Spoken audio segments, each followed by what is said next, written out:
Last सवाल sir जो है आपके जहाँ तक आरोप लगता है बार बार जो है कि बीजेपी के मंत्रियों को कार्य नहीं करने दिया जा रहा था, इसमें कितनी सच्चाई थी सर? दो बातें बिल्कुल झूठ बोली जा रही है।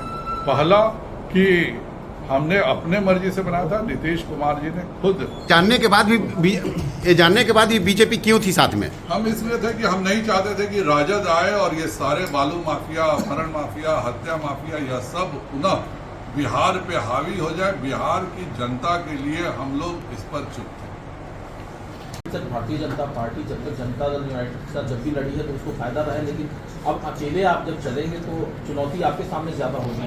हम उनके बिना 31 सीटें जीते थे और 14 के समय हम प्रखंड स्तर की पार्टी थे। हर प्रखंड में हमारी अपनी टीम थी, कार्यकर्ता थे। आज माननीय प्रधानमंत्री जी के कारण, माननीय पूर्व राष्ट्रीय अध्यक्ष अमित शाह जी के कार्यप्रणाली के कारण और वर्तमान राष्ट्रीय अध्यक्ष जेपी नड्डा जी के कार्यप्रणाली के कारण आज ऐसा कोई बूथ नहीं है जहां पे हम लगातार बैठ के नहीं करते हैं। हर बूथ पर भारतीय जनता पार्टी मजबूत है और अब कोई उनका बहाना नहीं चलने वाला है।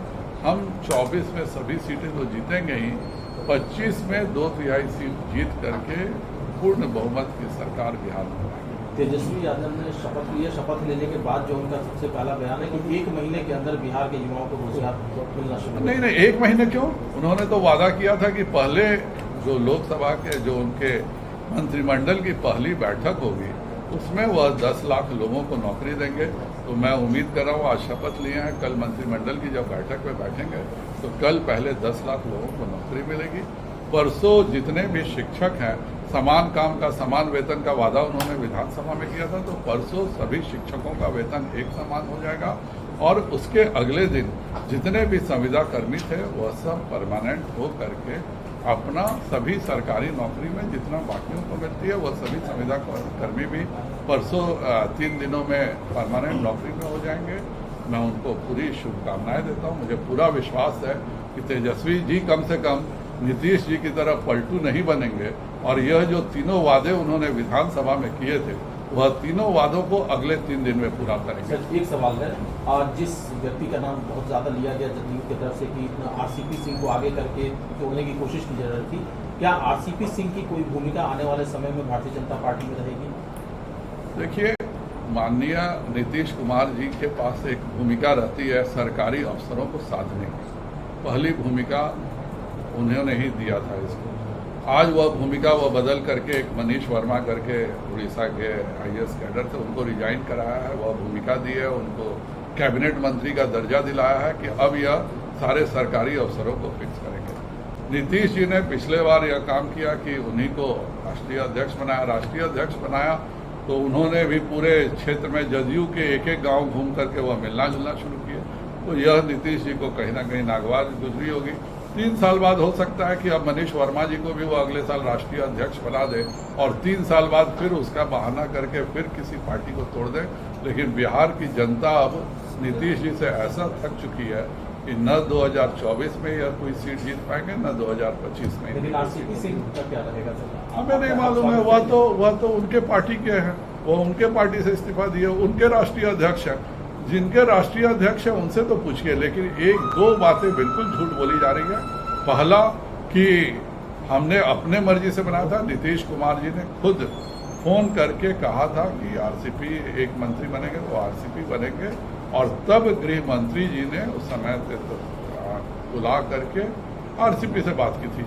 यह सरासर झूठ बोल रहे हैं। 1.5 साल में क्या उन्होंने एक पत्र भी लिखा क्या कि हम आरसीपी को नहीं चाहते हैं? और मैं तो खुद उस बात का गवाह हूँ कि इसके कुछ ही दिनों बाद भूपेंद्र यादव जी के यहाँ शादी थी उनकी बेटी की, और आरसीपी और नीतीश कुमार जी एक ही गाड़ी से आए और आरसीपी और नीतीश कुमार एक ही गाड़ी से भूपेंद्र यादव जी की शादी के बाद चले गए। तो यह कौन सा मंत्री वह नहीं बनाए थे जिसको लेकर के वह दिल्ली में जनता के बीच में घूम रहे थे? माननीय भूपेंद्र जी के घर में उनकी बेटी की शादी की आप वीडियो देखिए, वो दोनों एक ही साथ बैठ करके गाड़ी से गए। तो यह सरासर झूठ है। नीतीश जी की आदत है यूज एंड थ्रो पॉलिसी। उन्होंने आरसीपी को सफिशिएंट यूज कर लिया अपने यहाँ गांव-गांव घुमा करके अफसरों को भी जब मैनेज करना था तो उन्होंने उसके लिए भी यूज किया। अब वह थ्रो पॉलिसी में है, जो भी नीतीश कुमार के काम का नहीं रहता उसको वो थ्रो कर देता है। सर एक लास्ट सवाल सर जो है आपके जहाँ तक आरोप लगता है बार बार जो है कि बीजेपी के मंत्रियों को कार्य नहीं करने दिया जा रहा था, इसमें कितनी सच्चाई थी सर?